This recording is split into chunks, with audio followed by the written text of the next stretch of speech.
Boys and girls, today we are going to start our final project of our controlled scribble lines. And you can see here's an example of one of my finished ones.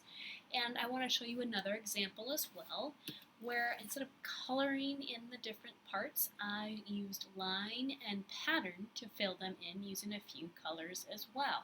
So make sure you have a piece of paper ready. It can be any paper you have and some crayons. Please start with a black crayon for your scribble line, and then we'll choose some colors to fill in the different parts.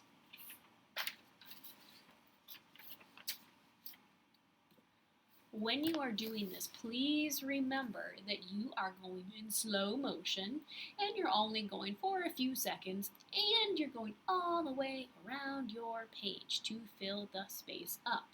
So take your time and go slow. You can start anywhere on your paper.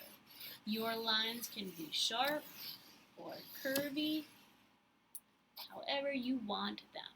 So please notice I only drew for a few seconds and I drew slow. And one of the important reasons why I did that is so that when I go to color in these spaces, I don't have 500 bajillion to do. Let me show you an example of one that would be really hard to color in. If I have one like this, I have so many teeny tiny little spaces, and it's going to be really hard to color those. So make sure you only draw for a few seconds so your spaces are bigger, so there's not as much to fill in, or to have those little spaces that are going to be really hard to color. You're going to choose a few different crayon colors or markers if you have markers, and you can always test them out on the back of your paper or on another paper to make sure you like the way they look together. When you've picked out a few crayons, and you're going to start coloring in your different sections.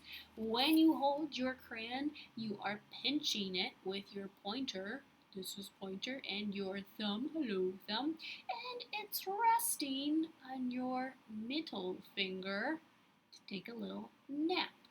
And then when you are coloring, especially if you have a small space like this, you go slow around the edges. You might even want to trace the edges. And you can go a little bit bigger on the inside. So again, let's look at that. We have a small space, so our hand is moving slow and small.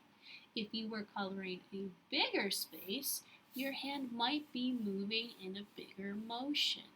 You have to pay attention and think about those things so you can become really good at coloring. So I'm going to stop here, but you guys got the idea. You can go ahead and finish coloring in as much as you want for today.